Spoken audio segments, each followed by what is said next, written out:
इस कहानी की शुरुआत क्रिसमस की सुबह से होती है, जहाँ पे ग्वेन नाम के एक आदमी को वैश्यालय में उसकी लवर उठाती है जिसका नाम एसेल है। ग्वेन जल्दी से वहाँ से निकल जाता है क्योंकि आज उसे अपने अंकल के साथ, जो कि किंग है, उनकी राउंड टेबल पर उनकी राइट साइड पर बैठकर फीस्ट यानी कि दावत का मजा लेना है।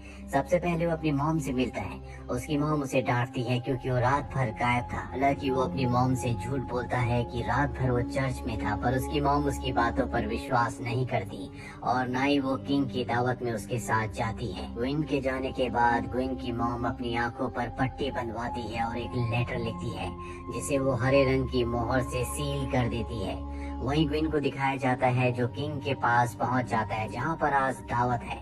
किंग उसे अपने राइट में बैठाते हैं और कहते हैं कि तुम मुझे कोई अपनी ब्रेवरी की कहानी सुनाओ, लेकिन ग्वेन के पास ऐसी कोई भी कहानी नहीं है क्योंकि उसने आज तक ऐसा कोई भी काम नहीं किया। अभी दरवाजे खुलते हैं और जिसके अंदर से ग्रीन नाइट आता है, जिसके हाथ में वही लेटर होता है जो ग्वेन की मॉम ने लिखा था, जिस पर हरे रंग की मोहर की सील है। वो उस लेटर को क्वीन को देता है। क्वीन उस मोहर को खोलती है, जिसके बाद वो अपने आप ही ग्रीन नाइट की आवाज में बोलना शुरू कर देती है कि मैं एक क्रिसमस का खेल खेलना चाहता हूँ। जो भी इस खेल में मुझे हराएगा वो मेरी एक्स का हकदार होगा, पर उस जीतने वाले योद्धा को अगले क्रिसमस में ग्रीन चैपल आना होगा ताकि मैं उससे बदला ले सकूं। और अब किंग अपनी तलवार ग्वेन को देते हैं। ग्वेन उस योद्धा के सामने जाता है और एक ही बार में उस ग्रीन नाइट को हरा देता है, जिसके बाद ग्रीन नाइट की एक्स उसकी हो जाती है। ग्रीन नाइट जाने से पहले कहता है कि अगले क्रिसमस में ग्रीन चैपल में मैं तुम्हारा इंतजार करूंगा। और इस घटना के बाद क्वीन बहुत ज्यादा फेमस हो जाता है। सब उसे एक बहुत बड़ा योद्धा समझते हैं और एक दिन जब वो अपने घर जाता है तो वहाँ पर किंग होते हैं जो क्वीन से कहते हैं कि वो दिन आने वाला है जब तुम्हें ग्रीन चैपल जाना है ताकि तुम ग्रीन नाइट से लड़ सको। क्वीन कहता है कि ग्रीन नाइट ने कहा था कि वो सिर्फ एक खेल है। किंग कहते हैं कि हाँ, वो खेल जरूर था लेकिन अब भी अधूरा है और अब सब ग्वेन को भेजने की तैयारी कर रहे होते हैं। हालांकि वो लड़की जो ग्वेन की लवर है जिसका नाम एसेल है, वो ग्वेन को जाने से मना करती है, लेकिन ग्वेन को जाना पड़ेगा। जाने से पहले ग्वेन की मॉम उसे एक हरे रंग की बेल्ट देती है और कहती है कि इस बेल्ट को कभी मत उतारना। बेल्ट को देखकर ऐसा लगता है जैसे उसकी मॉम ने इस पर कोई जादू किया है और अब ग्वेन अपने सफर पर निकल पड़ता है। दिन रात सफर करने के बाद वो एक बैटल फील्ड में पहुंचता है जहां पर उसे एक लड़का मिलता है। ग्वेन उससे ग्रीन चैपल का रास्ता पूछता है। वो लड़का उसे ग्रीन चैपल का रास्ता बता देता है और साथ ही इनाम भी मांगता है। ग्वेन उसकी तरफ एक कॉइन उछाल कर निकल जाता है। काफी लंबा सफर करने के बाद ग्वेन को लुटेरे पकड़ लेते हैं और तभी वहाँ पर वो लड़का आता है जिसने उसे रास्ता बताया था। वो लड़का कहता है कि मैंने जानबूझकर तुम्हें फंसाने के लिए इस तरफ भेजा था ताकि हम तुम्हें लूट सकें। इसके बाद वो लड़का उसकी ग्रीन बेल्ट को भी निकाल लेता है और जब वो लड़का उसकी एक्स को देखता है जो असल में ग्रीन नाइट की एक्स है जो उसे हराने के बाद ग्वेन को मिली थी, तो वो लड़का उसका सारा सामान छोड़कर उस एक्स को लेकर और घोड़े को लेकर अपने लोगों के साथ यहाँ से निकल जाता है। ग्वेन को यहाँ पर बांध दिया गया होता है और तभी उस जगह पर जहाँ पर ग्वेन को बांधा गया होता है वहाँ पर हमें ग्वेन का स्केलेटन दिखता है। दरअसल वो अब भी जिंदा है, लेकिन वो सोच रहा होता है कि अगर वो यहीं पर रहा तो वो मारा जाएगा। ग्वेन किसी तरह से रेंगता हुआ अपनी तलवार तक पहुंचता और अपने हाथों की रस्सी को काटकर अपने आप को आजाद कर देता है। इसके बाद वो उस दिशा की तरफ निकल पड़ता है जहाँ पर वो लड़का उसका घोड़ा और एक्स लेकर अपने साथियों के साथ गया है। पूरा दिन सफर करने के बाद वो एक झील तक पहुंच जाता है जिसके पास एक छोटी सी कॉटेज भी होती है। वो देखकर हैरान होता है कि जंगल के बीचों बीच यहाँ पर कॉटेज कैसे आई। वो उस कॉटेज के अंदर जाता है और अब क्योंकि वो बहुत थका हुआ होता है इसीलिए वो सो जाता है। पर कुछ देर बाद एक लड़की आती है जिसका नाम विनी है। वो ग्वेन को उठाती है। ग्वेन कहता है कि मुझे माफ कर दो, मैं थक गया था, मैं अपना रास्ता खो बैठा हूँ इसीलिए मैं यहाँ पर आ गया था। वो लड़की कहती है कि मैंने भी अपना कुछ खोया है और इसके बाद वो हवा में तैरते हुए उसकी तरफ आ रही होती है, जिससे ग्वेन समझ जाता है कि ये कोई आत्मा है। इन्हीं ग्वेन को अपने साथ झील के पास लेकर जाती है और उसे बताती है कि बहुत सालों पहले यहाँ पर एक किंग आया था जिसने मेरे साथ जबरदस्ती करने की कोशिश की, लेकिन मैंने हार नहीं मानी, इसीलिए उसने मुझे मार दिया और मेरे सर को झील के अंदर डाल दिया। तुम्हें मेरे सर को वापस लाना होगा। ग्वेन उसके कहने पर झील के अंदर जाता है जहाँ उसे उसका स्कल मिल जाता है। वो झील से बाहर आता है तो देखता है कि वहाँ पर विनी की आत्मा नहीं है, वहाँ पर एक फॉक्स है जिस फॉक्स को पहले भी देख चुका है। और जब वो फॉक्स देखती है कि ग्विन बाहर आ गया है तो चुपचाप वहाँ से चली जाती है। ग्विन विनी के स्कल को लेकर अंदर आ जाता है, जहाँ पर वो बेड पर देखता है कि विनी का स्केलेटन है जहाँ खुद वो कुछ देर पहले सोया था। और तभी स्केलेटन उससे बताता है कि ग्रीन नाइट तुम्हारी जान पहचान का ही कोई है। अब सुबह भी हो जाती है, जिसके बाद वो स्कल को विनी की बॉडी के यानी कि स्केलेटन के साथ जोड़ देता है। और तभी वो देखता है कि कमरे में ग्रीन नाइट की एक्स है। वो उस एक्स को उठाकर एक बार फिर से अपना सफर शुरू करता है। वो लगातार आगे बढ़ता चला जाता है और जब वो एक गुफा में आराम करने के लिए बैठता है तो वहाँ उस गुफा में भी फॉक्स आ जाती है जो लगातार उसका शुरू से सफर में पीछा कर रही थी।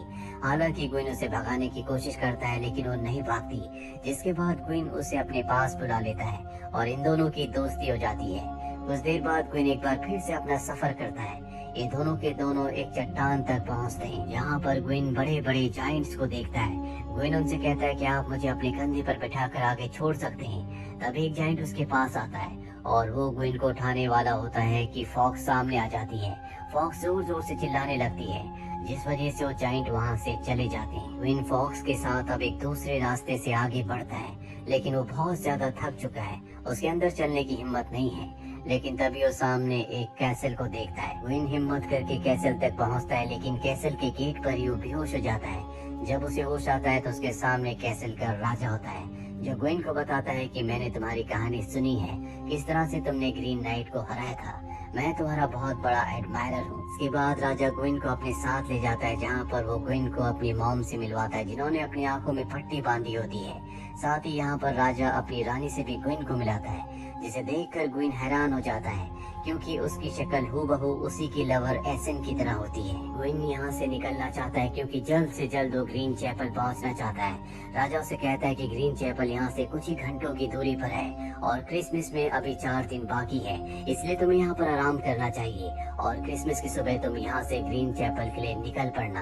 ग्विन उनकी बात मान जाता है, पर राजा की जो रानी होती है वो ग्विन की तरफ कहीं ना कहीं अट्रैक्टेड होती है। इसीलिए एक दिन वो ग्विन को अकेले में खुद को किस करने को कहती है, लेकिन ग्विन उसके गाल पर किस करता है। जिसके बाद वो कहती है कि तुम एक जगह पर बैठ जाओ, मैं तुम्हारी तस्वीर बनाना चाहती हूँ। इसके बाद वो ग्विन की एक बहुत ही खूबसूरत तस्वीर बनाती है जो कि उल्टी होती है।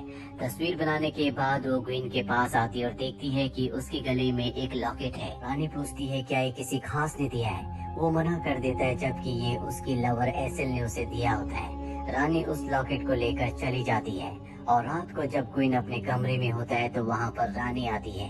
वो दरअसल उसके साथ फिजिकली क्लोज होना चाहती है। रानी कहती है कि अगर तुम मेरी इच्छा को पूरा करोगे तो मैं तुम्हें तुम्हारी ग्रीन बेल्ट दे दूंगी। ये वही बेल्ट होती है जो ग्विन की मॉम ने उसकी प्रोटेक्शन के लिए उसे दी थी और कहा था कि इसे कभी मत उतारना, पर जंगल में वो लड़का इस बेल्ट को लेकर चला गया था और अब रानी उसे बेल्ट वापस दे देती है। इसके बाद वो उसके करीब आती है, लेकिन ग्विन उसके साथ कुछ भी नहीं कर पाता। रानी कहती है कि तुम एक असली नाइट यानी कि योद्धा नहीं हो। रानी वहाँ से चली जाती है और तभी ग्विन देखता है कि राजा की मॉम भी वहीं पर खड़ी है, जिनकी आंखों में पट्टी बंधी होती है। ग्विन ये देखकर डर जाता है। वो अपनी एक्स और अपनी ग्रीन बेल्ट लेकर महल से निकल जाता है। जब वो जंगल में पहुँचता है तो वहाँ पर राजा घोड़े पर आता है। वो कहता है कि मैंने तुम्हारे लिए एक चीज को पकड़ा है। जिसके बाद वो अपने थैले में से उसकी उसी फॉक्स को निकाल कर नीचे रखता है, जिस फॉक्स के साथ वो यहाँ तक ट्रेवल करके पहुँचा था। हालांकि ग्विन ने राजा को कहा था कि वो उसे ग्रीन बेल्ट दे देगा, लेकिन यहाँ पर वो उसे बेल्ट देने के बारे में कुछ भी नहीं पूछता। राजा यहाँ से चला जाता है और अब ग्विन भी अपनी फॉक्स के साथ यहाँ से आगे बढ़ता है। ये एक नदी के किनारे पहुँचते हैं जहाँ पर एक बोट होती है। ग्विन उस बोट की तरफ जा रहा होता है, लेकिन फॉक्स उसे वहाँ नहीं जाने देती और अगले पल फॉक्स बोलना शुरू कर देती है। वो ग्विन को कहती है कि अगर तुम यहाँ से आगे गए तो तुम मारे जाओगे, तुम्हें वापस लौट जाना चाहिए, अपनी ग्रीन बेल्ट को कभी मत उतारना। ग्विन उसकी बात नहीं मानता और वो फॉक्स को भगाकर खुद उस रास्ते से नाव से आगे बढ़ जाता है। कुछ ही देर बाद वो ग्रीन चैपल पहुँच जाता है। जब वो अंदर जाता है तो देखता है कि ग्रीन नाइट सोया है, क्योंकि अभी क्रिसमस आने में एक और दिन बाकी है। वो एक दिन तक इंतजार करता है। वो ग्रीन नाइट की एक्स को उसके सामने रख देता है। अगले क्रिसमस की रात को ग्रीन नाइट जाग जाता है, क्योंकि वो सिर्फ क्रिसमस की रात को ही जागता है। जिसके बाद वो अपनी एक्स को उठाता है और कहता है तुम्हें खेल याद है कि नहीं, पिछली बार मैं तुम्हारे सामने झुका था और इस बार तुम्हें मेरे सामने झुकना होगा। ग्वेन उसके सामने झुक जाता है और इससे पहले कि ग्रीन नाइट अपनी एक्स से उसके सर पर प्रहार करता, ग्वेन डर कर पीछे हट जाता है। ऐसा 3 बार होता है। ग्वेन मरना नहीं चाहता, इसीलिए यहाँ से भागकर वापस अपने राज्य आ जाता है। यहाँ उसकी मॉम उसकी जख्मों का इलाज करती है। अभी उसने अपनी मॉम की दी हुई हरी बेल्ट को पहना हुआ होता है। इसके बाद वो अपनी लवर एसेल के पास जाता है, जहाँ पर ये दोनों एक दूसरे के बहुत करीब आ जाते हैं। कुछ ही वक्त बाद उसके अंकल जो कि किंग है, उनकी मृत्यु हो जाती है और उनकी मृत्यु के बाद वो किंग बन जाता है। साथ ही उसकी लवर एक बच्चे को जन्म देती है जो कि क्वीन का ही बच्चा है। वो अपने बच्चे को वहाँ से ले आता है, लेकिन वो एसेल को नहीं अपनाता, जिसके बाद वो एक दूसरी राजकुमारी से शादी कर लेता है। कई साल बीत जाते हैं। क्वीन का बेटा बड़ा हो चुका है, लेकिन राज्य में जब युद्ध की स्थिति आती है तो क्वीन अपने बेटे को भी उस युद्ध में ले जाता है, जहाँ पर उसकी मृत्यु हो जाती है।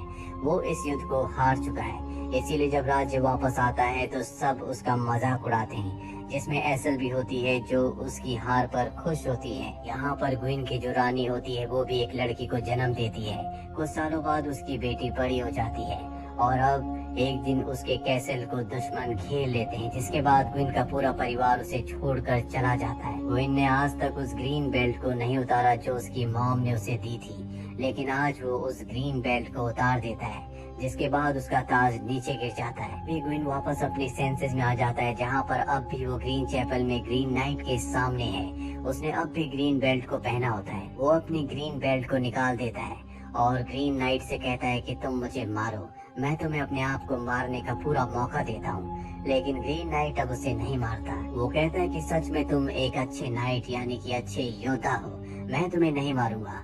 ये तुम्हारा टेस्ट था, जिस टेस्ट में तुम पास हो गए। अब तुम यहाँ से अपने सर के साथ वापस जा सकते हो।